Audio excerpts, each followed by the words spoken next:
So we cannot have a parallel perfect interval, meaning parallel octaves or parallel fifth, between two adjacent notes, right? So that's kind of impossible. Well, no, it could be possible here because we could go from a fifth to a fourth or something like that between two adjacent notes. That would create two perfect intervals, which would be a no-no. We also can't have parallel fifths or octaves between downbeats. So basically between these notes, right? So if we had an octave here and an octave here, that would be parallel octaves between the downbeats. No, no. So you've got to watch out for your downbeats all the way across.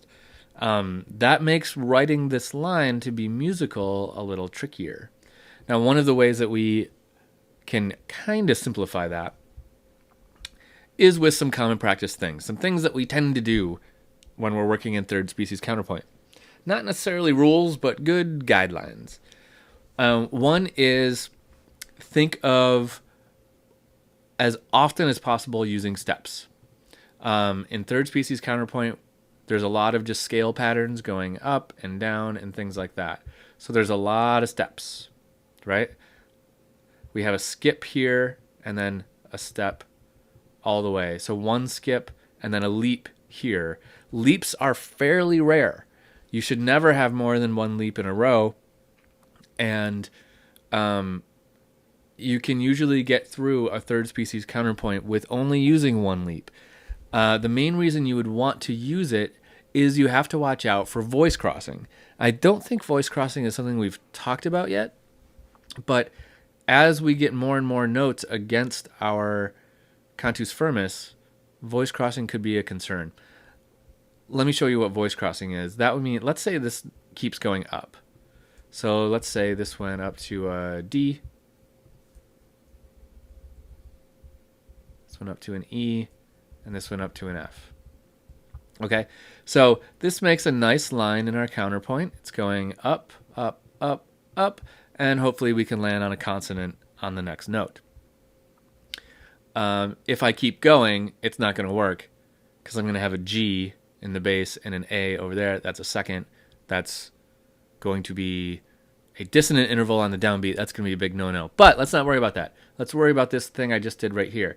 This is a case of voice crossing, which is not allowed. All that means is if we were playing this on a piano, we would have to cross our hands over, right? Because this note and this note are the exact same note. Okay? So if I was to write this note in treble clef, it would be right there. It would be over here, but it would be the same note.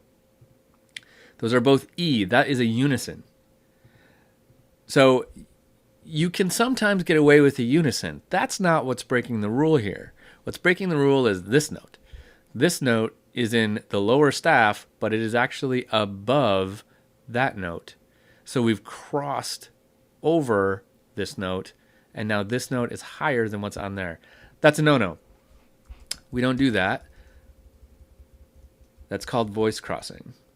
So when you're working in third species, sometimes you need to make a leap.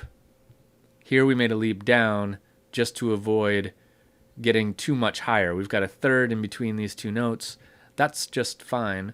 But if I went one more, we'd have a second. And then if I went one more, we'd be in unison. And then we'd be in trouble.